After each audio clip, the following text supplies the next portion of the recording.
Nagki-crave ka ba sa Chinese food? Tara guys, luto tayo ng dumpling. First, ikakat lang natin yung mga ingredients natin, which is itong chichuan, itong water chestnut, ginger, at Chinese cabbage. So, Chinese cabbage, usually ang kinukuha ko lang dyan is yung bottom part para crunchy. After that, i-prepare naman natin yung soy sauce, oyster sauce, salt and pepper, and sugar, and then imimix lang natin. Sa cabbage, magmimix tayo ng salt dito. Mga half teaspoon lang to guys. And then, i-mix nyo lang. Magtutubig ito. And then, yung meat naman natin ay kailangan nating halukayin. I-mekos-mekos. Ayan. Hanggang sa maging well-combined na siya. Saka natin ilalagay yung sauce na ginawa natin kanina. And then, we need to mix it properly.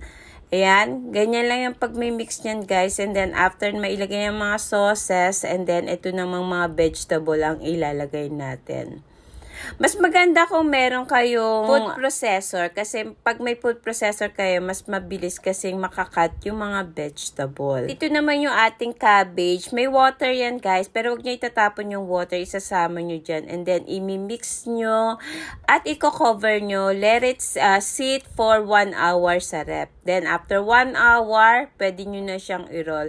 Ginamit ko lang dito is yung gyoza wrapper. Pero kahit molo wrapper po pwede nyo gamitin dyan. Para mapabilis lang yung gawa natin. Kasi pag gagawa pa tayo ng wrapper, mas matrabaho pa. Kaya ito guys, mabilisan lang yan. Bili lang kayo ng wrapper sa any supermarket. And then i-roll nyo lang ng ganito. Ayan, napakadali lang i-roll nyan guys. Sa isang side lang kayo talagang magpi-flip-flip ng gayahin nyo lang yung ginagawa ko dyan. Napakadali lang. Hindi kailangan perfect. Ayan, nandito na. Una natin gagawin, lalagyan natin ng mantika yung pan, and then paikot-ikutin, and then ilagay natin ng isa-isa. So, dito sa pan na to, I think 8 ang kasya.